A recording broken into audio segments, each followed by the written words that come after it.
name is Janelle Brown. I'm project director and co-curator for Los Angeles Filmforum's tentatively titled Project All Kinds of Experiments.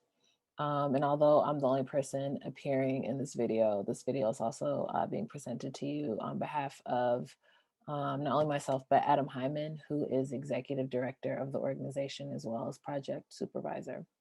So for Film Forum's project, we intend to present an exhibition series of screenings of science films and scientifically linked experimental films, along with an exhibition catalog of new work that's being new essays that are being commissioned as part of our research grant, as well as republished essays that are kind of like foundational science studies texts in the realm of film and media studies. So overall, in a quick sentence, our project will investigate how the relationship between science and film both enliven them as disciplines and meaning-making tools. So our exhibition will demonstrate how the idea of science and science film inform various national and transnational societies and cultural models of knowledge production and transmission. And so we'll also be exploring how non-narrative moving images create meaning in the realm of science and the natural world. So there are a couple of quotes and perspectives from a couple of people that is informing our project. So the filmmaker Theo Anthony once observed that there is, open quote, an inescapable rift between the world and how we imagine that world, close quote.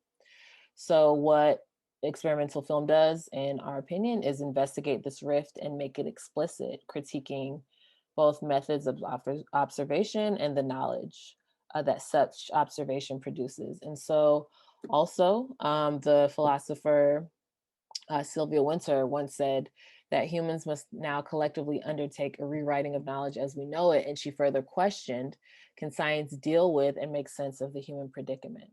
So our projects basically serve as case studies, although they're under this umbrella, informed by a framework that I gestured to.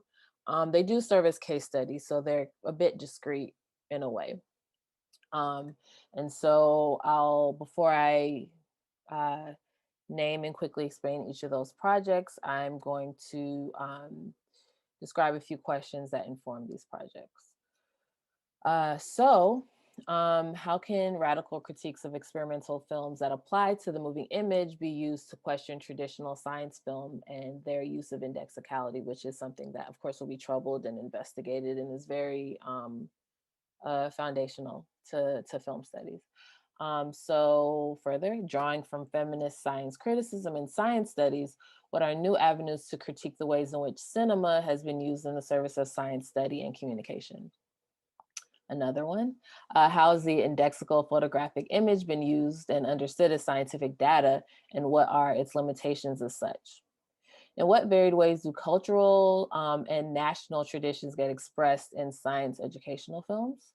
How do experimental filmmaking and filmmakers challenge the presumptions of science films? And finally, what are the implications for cultural construction and identity in modes of image making in post-colonial India, Maoist and post-Maoist China, and various countries on the African continent? So specifically, I'll go into the scholar's work, but I'll also just share some images really quickly. So Shai Heredia's project, This Bit of That India, will examine how the science narrative that was at the core of the Indian socialist state post-independence, how it was linked to the early practice of experimental and nonfiction filmmaking in India. Dr. Jane Almeida's project, Computer Generated Scientific Films as a New Realism, will research the specific rhetoric of micro and macro visualizations across a range of contemporary scientific films by multiple labs and institutions. And Jennifer Peterson, her project, Feminist Approaches to Science and Avant-Garde Film, will investigate the diverse feminist approaches to science studies, seeking to find cinematic analogs of those questions. So the image to the left is referencing Jennifer's project. And Wangechi Nguji's project will research different ideas and practices of science, art, mythology, spiritualism that come from different parts of the African continent and the ways in which that has been represented in experimental film. So the image on the right refers to that. And Dr. Lily Husband's research will focus on the flexible semiotic modes of animation as a visual language and how it's particularly suited to communicate information about ecology, biology, and the natural sciences. And lastly, Zoe Meng Jiang. Her research is going to look at state-produced nonfiction films in Maoist and post-Maoist China and trace how the discourse of mass science was visually formed and unraveled. And those films specifically came from film studios in Beijing and China. And really that's about it at this point. So our project team is listed right here.